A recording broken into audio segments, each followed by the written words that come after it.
Halo anak-anak soleh kelas 3B, Assalamualaikum warahmatullahi wabarakatuh. Bagaimana kabarnya anak-anak semuanya? Semoga semua dalam keadaan baik ya. Hari ini kita akan melanjutkan belajar tema 3, benda di sekitarku, subtema 2. Mari adik-adik kita belajar dengan penuh semangat. Benda itu memiliki ciri-ciri yang dapat diamati. Pada pembelajaran sebelumnya, adik-adik telah mengetahui wujud benda.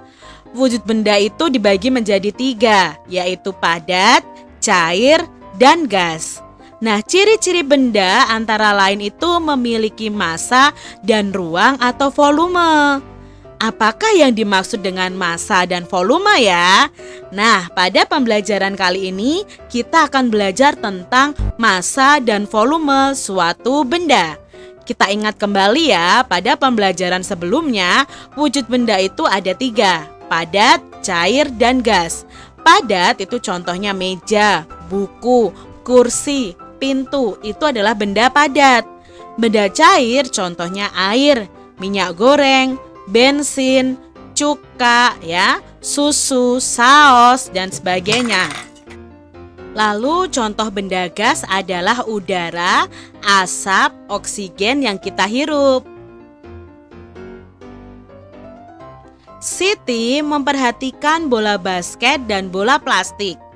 Keduanya sama-sama bola, namun bahannya berbeda. Menurutmu, bola manakah yang massanya lebih besar? Nah, adik-adik, di sini kita akan belajar tentang massa sebuah benda. Perhatikan percakapan Bu Guru, Siti, dan teman-temannya. Anak-anak, perhatikan kedua bola di tangan ibu. Kedua bola itu mempunyai ukuran yang berbeda. Kedua bola bahannya juga berbeda. Menurutmu, bola manakah yang massanya lebih besar? Tanya Bu Guru. Lalu Siti menjawab, massa Bu? Apakah massa itu Bu? Nah, Siti kebingungan ya adik-adik. Siti tidak tahu apa itu massa. Yuk lakukan percobaan bersama. Letakkan kedua bola pada timbangan. Apakah yang terjadi? Coba adik-adik lihat. Nah, di sini ada timbangan, lalu kita taruh ada bola basket dan ada bola plastik ya. Nah, dari posisi ini kita mengetahui bahwa bola basket itu lebih berat. Bola basket lebih berat, Bu? Benar, Udin. Bola basket bahan penyusunnya beda dengan bola plastik. Bola basket terbuat dari karet sintetis. Bola plastik itu terbuat dari plastik. Bola basket lebih berat daripada bola plastik. Banyaknya bahan penyusun yang terdapat dalam benda itu disebut dengan massa. Jelas Bu Guru? Jadi, bola yang lebih berat itu memiliki massa yang lebih besar ya Bu? Tanya Siti. Benar Siti, massa umumnya diukur dengan satuan gram atau kilogram. Massa diukur dengan alat di bawah ini. Nah, ini adalah alat untuk mengukur massa adik-adik. Bisa dalam satuan gram atau kilogram. Nah, pada pembelajaran kelas 2 kalian sudah belajar tentang alat ukur berat. Baik Bu, kata Siti yang sudah mengerti maksud dari massa. Perhatikan pengukuran massa benda berikut ini.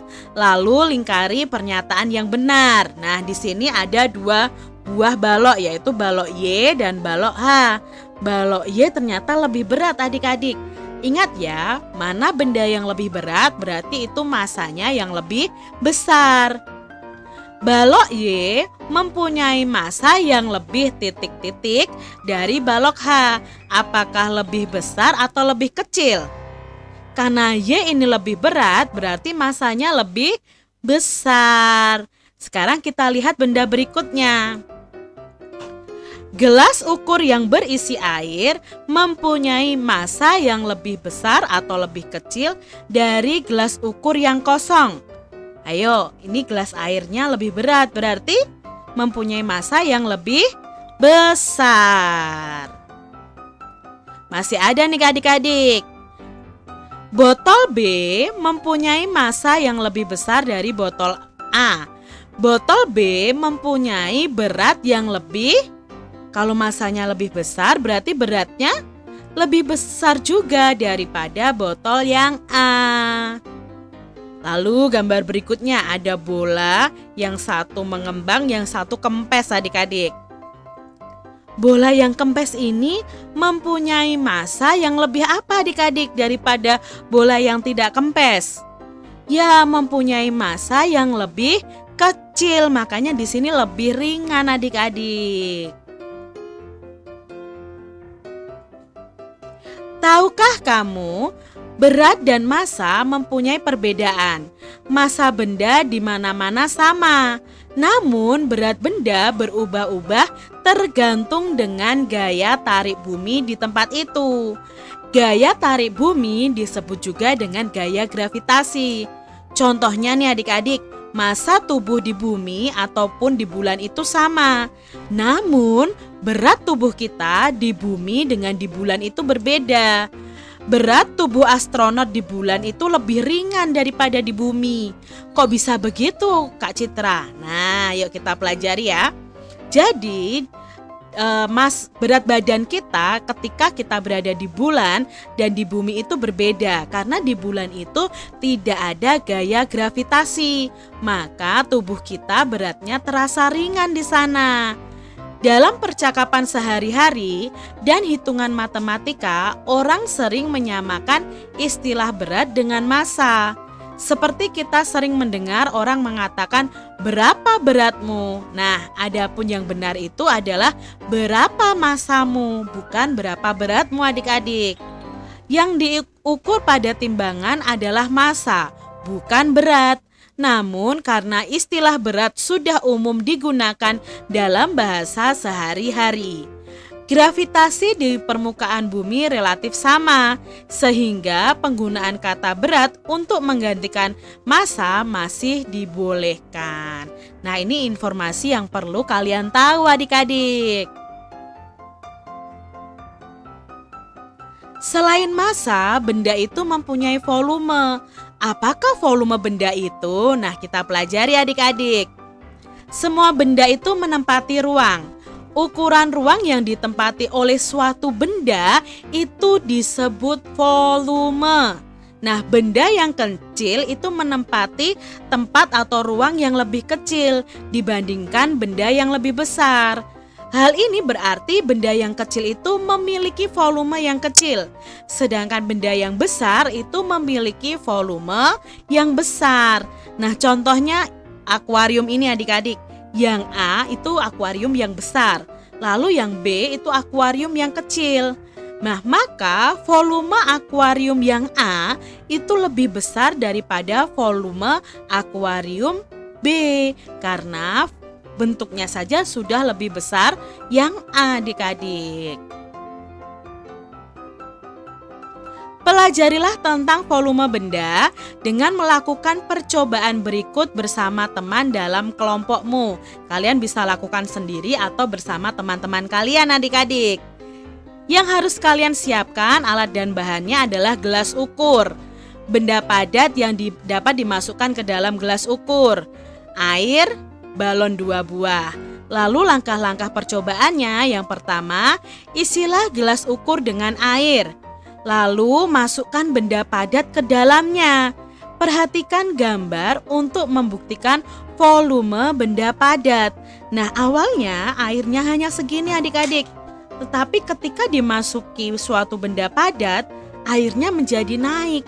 Berarti volumenya di sini bertambah. Apa yang terjadi sebelum dan setelah benda padat dimasukkan ke dalam air? Ya, sebelumnya ukurannya apa? Ukurannya sedikit ya adik-adik.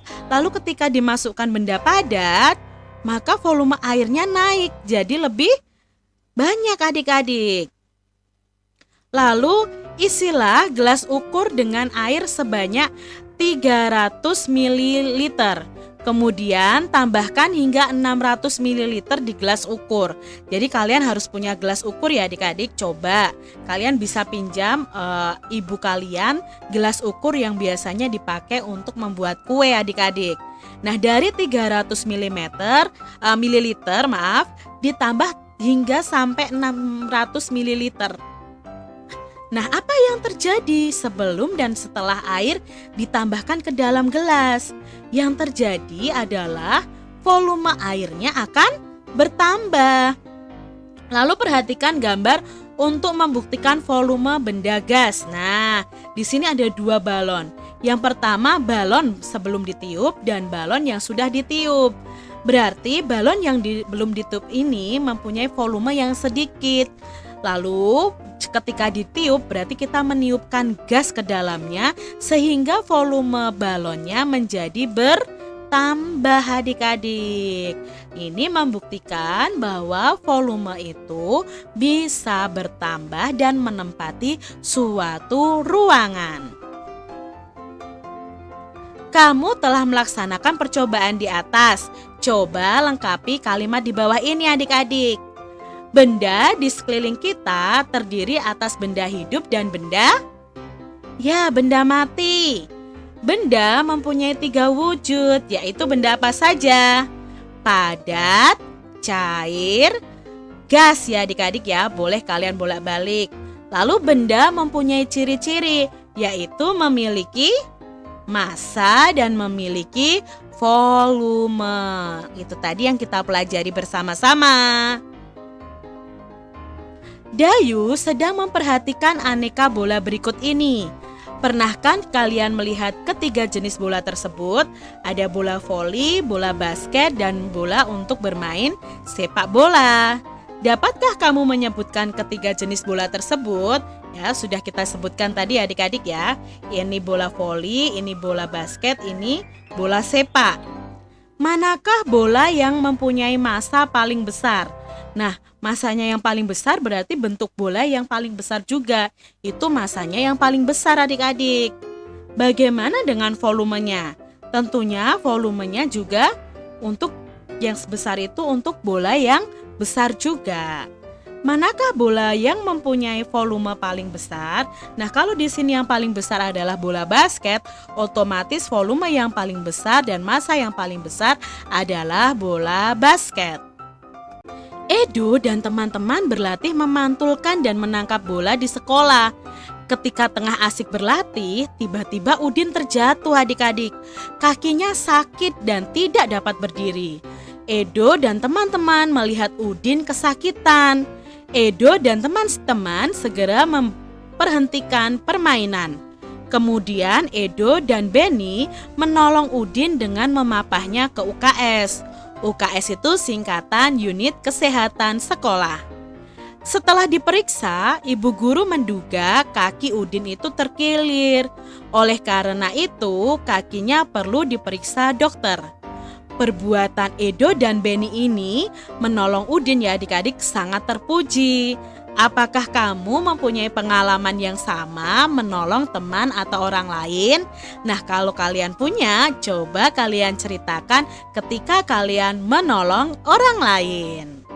Wujud benda pembelajaran yang ketiga. Adik-adik, kita akan membaca bacaan benda padat. Salah satu wujud benda antara lain padat. Banyak contoh benda padat di sekitarmu. Batu, pensil, dan kursi merupakan benda padat. Mengapa benda-benda tersebut digolongkan sebagai benda padat? Yuk, cari tahu sifat benda padat tersebut. Kita akan melakukan pengamatan sebagai berikut. Yang pertama, kita akan mengamati benda-benda padat di sekitar kita. Lalu kita akan menuliskan sifat benda padat berdasarkan pengamatan kita. Nah, pada waktu kelas 2, kalian sudah belajar tentang wujud benda. Wujud benda itu dibagi menjadi 3, yaitu benda padat, benda cair, dan benda gas. Mengetahui sifat benda padat. Untuk mengetahui sifat benda padat, kalian bisa melakukan pengamatan bersama teman-teman kalian dalam sebuah kelompok. Kumpulkan benda-benda padat di sekitar sekolahmu. Misalnya alat dan bahan yang kita perlukan adalah ember, gelas, kantong plastik. Lalu langkah-langkah percobaannya, masukkan benda yang kamu kumpulkan ke dalam ember. Kemudian pindah ke dalam gelas dan terakhir ke dalam kantong plastik. Catatlah hasil percobaanmu ke dalam tabel di bawah ini. Lihat contoh nomor 1. Nah, di sini benda yang Kak Citra amati pertama adalah pensil. Ketika pensil dipindah dari ember, lalu dipindah ke kantong plastik, bentuknya apakah berubah sesuai tempatnya? Ternyata bentuknya tidak berubah, maka di sini Kak Citra silang. Lalu bentuknya tetap walaupun tempatnya berubah? Iya, bentuknya pensil tetap, maka Kak Citra centang. Apakah pensil dapat digenggam? Ya, pensil dapat digenggam. Apakah pensil tidak dapat digenggam? Nah, ini salah ya adik-adik. Pensil itu bisa digenggam. Nah, di sini Kak Citra memberi contoh 4 benda yang ada di sekitar sekolah. Contohnya yang pertama adalah batu, buku, penghapus, dan tas. Nah, sekarang batu adik-adik. Apakah bentuknya berubah sesuai tempatnya atau bentuknya tetap walaupun tempatnya berubah-ubah? Ya, bentuknya tidak berubah ya adik-adik ya. Berarti yang tetap, berarti centang yang ini. Dapat digenggam atau tidak dapat digenggam batu itu? Ya, dapat digenggam. Jadi benda batu itu bisa digenggam. Lalu buku. Buku itu ketika dimasukkan ke ember, lalu dimasukkan ke baskom, lalu dimasukkan ke dalam plastik, apakah bentuknya berubah sesuai tempatnya atau bentuknya tetap? Ya, bentuknya tetap. Berarti yang dicentang yang kolom ini ya adik-adik ya. Apakah buku dapat digenggam atau tidak dapat digenggam? Ya, buku itu dapat digenggam. Maka yang Kak Citra centang yang dapat digenggam. Lalu penghapus. Penghapus itu bentuknya berubah sesuai tempatnya atau bentuknya tetap? Ya, bentuknya tetap adik-adik. Dapat digenggam atau tidak dapat digenggam? Ya, dapat digenggam. Lalu tas adik-adik. Apakah bentuknya berubah sesuai tempatnya atau bentuknya tetap? Ya, bentuknya tetap walaupun berpindah-pindah tempat atau berpindah-pindah ruangan. Bentuknya tas tetap adik-adik. Lalu tas itu dapat digenggam atau tidak dapat digenggam? Dapat digenggam adik-adik. Nah, ini tadi contoh hasil pengamatan benda-benda padat di sekitar kita. Lalu di sini kita bisa simpulkan bahwa benda padat itu mempunyai sifat 1. Bentuknya tidak berubah walaupun berpindah tempat. 2. Ukuran bendanya juga tidak berubah walaupun berpindah tempat. 3. Benda padat itu bisa disentuh atau dipegang atau digenggam ya adik-adik ya. Itu adalah sifat benda padat. Adik-adik, rumah Dayu berjarak 6 km dari sekolah. Nah, ini adalah rumah Dayu. Lalu ini letak sekolahnya, itu jaraknya 6 km. Jarak dari sekolah ke pasar itu 7 km. Lalu yang ditanyakan di sini, berapa jarak yang ditempuh Dayu dari rumah ke pasar? Maka untuk menjawabnya berarti jaraknya itu ke pasar dari rumah Dayu, itu jarak rumah Dayu ke sekolah ditambah jarak dari sekolah ke pasar. Maka bisa kita tuliskan 6 ditambah 7 km. 6 ditambah 7 sama dengan 13 km. Jadi jarak yang ditempuh dari Dayu ke pasar itu ya, dari rumah Dayu ke pasar adalah 13 km.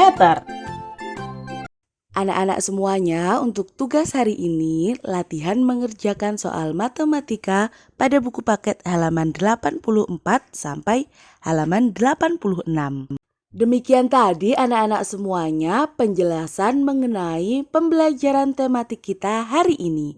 Tetap semangat ya anak-anak semuanya. Semoga anak-anak semuanya dan keluarga selalu dalam lindungan Allah Subhanahu wa ta'ala. Sekian untuk pertemuan kali ini. Terima kasih. Wassalamualaikum warahmatullahi wabarakatuh.